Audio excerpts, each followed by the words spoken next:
We're at Earth X, ready for our next guest, Luis Gilberto Murillo. He was an environmental minister in Colombia, his native country, as well as the Minister of Sustainability. He was the same person. And of course, also an ambassador to the United States, a diplomat, a politician, also, as I see, a mechanical engineer, somebody who studied environment in school. Who are you? Well, and someone who was born in the middle of the forest, I would say the jungle, in the state of Chocó, which is in the Pacific coast, one of the most biodiverse area in Colombia. And Colombia is the second most biodiverse country in the world. So I was born there, 3,000 is our population, very small. And then I started studying hard, and I was able to go to university, finish mining engineering, master degree in that, and then went into doing environmental and development policy in my career. I was twice elected governor of Chocó, and our platform was the new environmental and cultural model for the development of Chocó, because in Chocó, 80% or more of the total population is indigenous communities and black communities, and they are like forest community, very related to the forest. And almost the same amount of territory is forest and is owned collectively by those communities. So I wanted to propose something at that time in 1987, and I did in my plan. Then also connected to peace. After that, I went to Bogota and working with a very known mayor of Bogota, Antanas Mocus, and Antanas was the one who bring into the debate in Colombia in 1995 all these issues of culture, citizenship, and the protection of the environment, but from the urban perspective. So we created this urban environmental unit, and I was in one of them. And after that, I was kidnapped by paramilitaries.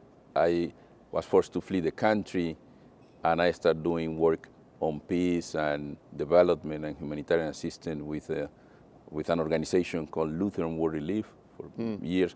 I went back to Colombia, back elected governor, and then, well, I wanted to work for peace. Yes. And environment and people inclusion. So I went to be them presidential advisor to Santos, working on peace, and then Minister of Environment. We did a lot with Santos in terms of environmental protection, creating the carbon market, regulation for the carbon tax. And then with Petro, I became ambassador to the United States, Minister of Foreign Affairs. So I left the position 2 months ago. So what you need to explain to us, we're at Earth X, which is a place where we talk about how to save the planet and make life healthier.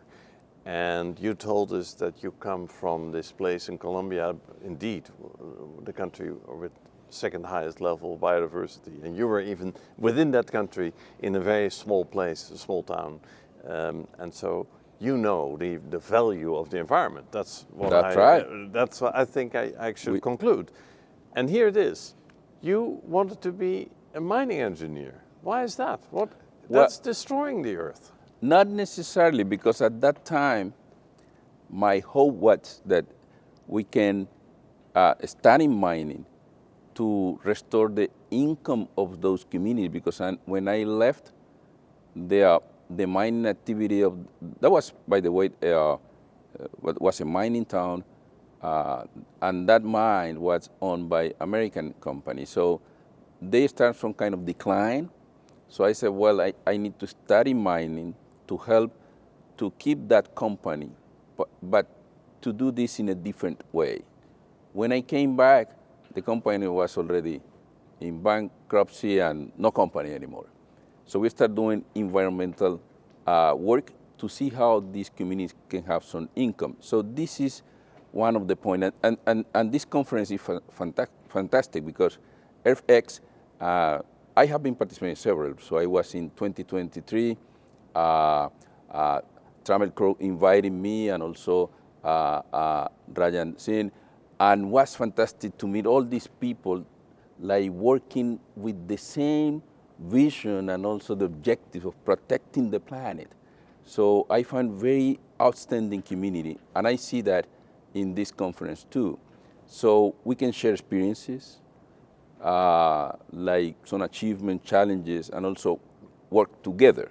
So what I at that time I saw the connection between inequality, poverty, and the protection of the environment, because we in Colombia have this contrast that you have these communities that in terms of income are very poor, but they're in the middle of this fantastic forest that is so rich.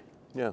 So when I saw the opportunity of the carbon market and the carbon tax, I said this is a way to channel funding to those communities. Yeah. So that moved me really to see how we can bridge inequality, poverty, and protection on the environment. And in Colombia, and Jurriaan knows that very, very well, you have to include issues of peace and security. Yes. Because there is some correlation between peace, security, and deforestation in Colombia because of the conflict. Now, when we talk about the challenges the planet faces, then often there seems to be, two parts of the story where the Western countries nowadays say, well, we need to reduce pollution and carbon emissions and all that. And then from the developing nations comes the response, but that's all great. You put first all that carbon in the air, in the atmosphere, and now you want to reduce it. But we want to first bring up the level of, of the quality of life in our countries. So, but you have looked at this, from Colombia's perspective, and it seems that you see a path that doesn't require Colombia to first make the same mistakes that polluted other places. So, how do you see that? What's your vision? You know that there are some experiences in Colombia and some lessons learned of how to combine sustainable development that is really friendly with the environment, but that kind of model, and we have some pilot, as you were mentioned, Gaviotas and others, but what happened is that there is not enough funding and economic and fiscal space to support those projects. So there are some issues of environmental justice that need to be addressed from the global north and the global south. And we always are advocating for more transfer of funding to support these countries that are not the main emitters in the world and creating huge problems. They are not driving the demand that is not doing in a sustainable way. But while you're doing that, you also need to think about very practical solutions that are viable now. This morning, Tremel was saying that sometimes we are so focused for the politics of this on the next bottle, like, oh, this is climate change, or this is not a conservation, or this is a conservation and not climate change. So what we found in Colombia is that with that vision, we look for some policy instruments that will create some solution for the deficit of funding, but at the same time, some viable opportunities for protecting the environment. One, obviously, was related with the economy of conservation. How you can really channel some funding to those who are conserving the ecosystem and the environment, particularly those ecosystems that are very rich, like in Colombia. Second, how you can work on channeling funding to have a vibrant restoration and regeneration economy. Because, for example, in Colombia, we have a lot of, and you know that, a lot of areas and land that have been degraded. We need to restore that. So what we did, we said, well, we are going to create the carbon tax. Some people are against the carbon tax, but need to have a purpose. It's regulation. But at the same time, we combine that with the market tools that was the carbon market. Colombia in 2016, we created this market. I was Minister of Environment. And half of the carbon tax was addressed to channel financial support to those companies and communities that working together wanted to get some carbon credits. Now we have almost 1 million hectares just in the Pacific coast covered by that market. And we are looking, at least our people that are working on having more sophisticated, let's say, channel of attracting even more funding to those assets. So what does that look like, these 1 million hectares? I mean, compared to what it was?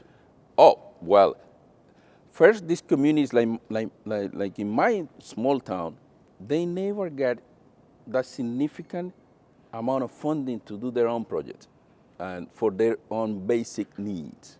So they plant their fruit trees, or? They protect what they already have. I see. Yeah, because it's in this new methodology for certification of those carbon market, you have the impact on communities, you have also how you protect the biodiversity, and also the capacity of those forests to sequester, to retain the carbon in those forests. Yeah. So those are really forests that had not been touched. I see. So those communities have a system that they learn how to harvest the forest without cutting trees or destroying the biodiversity. Because they get the income from the carbon credits. Yeah, and also because that's their cultural model of interacting with nature. Yes, I see.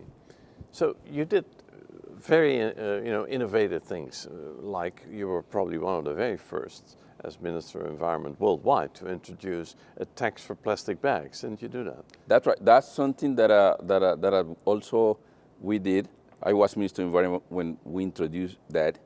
That have very important impact on Colombia. Let's say this: Colombia was using around 800, 900 million of plastic bags a year, and we decreased that just to 200 million, and it's decreasing at the time I was there. So the impact was significant. And now you see, if you go to Bogota or Medellin, you see that most of the families and households are using their reusable bags. And now people are already conscious of doing it. At the beginning, I had this anecdote. I was to the houses of my friends and others said, you were the one, particularly those who were going to the market, to the grocery store, said, you were the one that introduced the tax on the plastic bags, and they were a little bit mad. Yeah. But now they understood that was something helpful. I said, well, that bag that you are using here then is going all the way for the rivers to the sea, and they are killing our species. So we need to do something on that. And Colombia really is moving fast in that regard. We introduced the tax, but now there is a law that prohibited the use of plastic in certain areas. So you're not at the end of your political mission, but you see a clear opportunity to bring together environment, injustice, and economic progress as one message. I see that because what happened is that when you put too much ideology and politics on solutions, that solution sometimes is not the best one available. So a combination of these tools, at least for the transition time, is very important. Mm-hmm. Very important to make those solutions viable. And this flows from the connection of poverty, the connection of inequality, the connection of protecting biodiversity, the need for natural-based climate solutions or natural climate solutions. And something that is important, and today that the Pope Francis, and we know, passed away, he was a great leader that suggested, and he had this Laudato Si encyclica that was very clear in terms of that you need to see that connection to save our casa común and common house.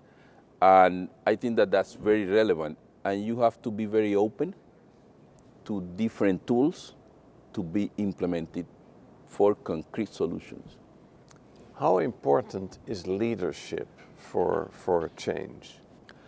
It's very important, and leaders need to be sometimes stubborn. Like, it's like, I remember in 1997, in my first campaign for governor, I talk about the environmental bonds. What certificate, but I gave another name. And we have the Cairo Protocol that didn't create space for that kind of tools. And we continue insisting. And we were able to implement that tool just in 2016. So you have to persist, insist, and inspire people, for people not to lose their hope that we can really have the best planet possible for us, for our children, for our grandchildren. Where does your inspiration come from? Well, I saw, well, I grew up in the middle of the jungle and the forest, and I really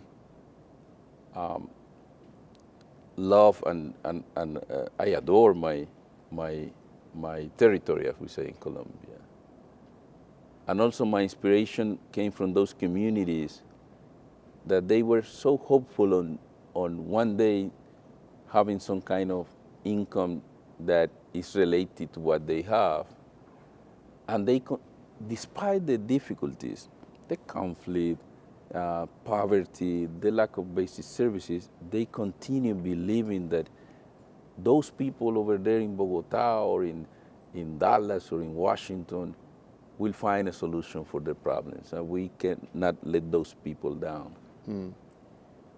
What is your, what is the goal? What do you want to achieve? Well, really,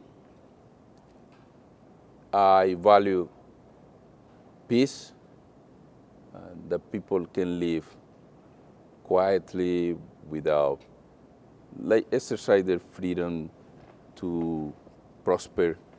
And to do that, you need to provide people opportunities, and that need to work on equity, that need to work on cultural aspect of this, and to really talk each other. Like we are talking, it's like when you dialogue and you have conversation and you listen, and you also want to be listened, that people listen to you,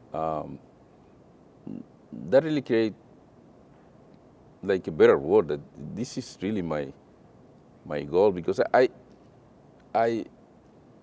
had the opportunity to work on issues of peace on the Philippines in the past, Mindanao, which is very rich, beautiful, and the government and the Moros in Mindanao, Muslim and Catholic, and they were able to have some kind of peace agreement, not perfect, but they moved forward.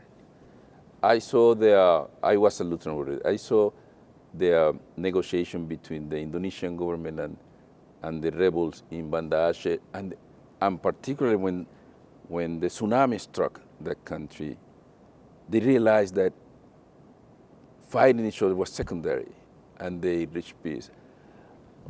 I think that we need to realize that all these wars and not what is happening is secondary, because if we continue the way we're going, we will lose our planet. But I have hopes, because I have seen projects that really shown the way. We need to mainstream those good examples with leaders and events like this one. Are you hopeful? Yeah, I am. I'm by nature very optimistic, because sometimes you don't see like like the light, and it's like you see problems everywhere, and then something happened, and the humanity reinvent itself like for the better. Well, that's Is there one, maybe in closing, one story you want to share of what gives you hope? What you have achieved? You say that's a good example. well, something that really moved me when I see how we have moved in terms of Colombia is that in Colombia we were able to sign a very difficult peace agreement between the rebels of FARC and the government, and I was part of that. And then that allowed people to know that that's possible. And Colombia really changed, despite all the problems, for the better, because that allowed the Colombian democracy to strengthen, because many people like me had the opportunity to be at the government, that we didn't have that before. And when that happened, people were thinking about other needs that they have. It was not peace at that moment, and they said, we need to have opportunity to prosper.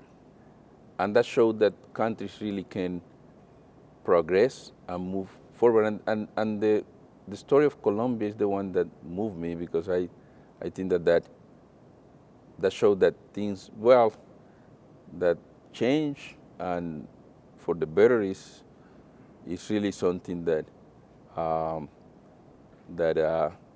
is necessary, making the difference. And what moved me is when I connect to my people, when I am in conversations in the Pacific Coast, in Chocó, Buenaventura, or in the Caribbean, for that matter, or in the Andean region. When you go to the high mountain ecosystem Páramos, and you talk to these people that are in the Páramos, and they believe that they can live better in those Páramos, so high in the mountain, you say, man, I cannot afford not to be optimistic, because they are. Thank you, Luis. Thank you. Thank you, Thank you for Jurriaan. your leadership. Thank you.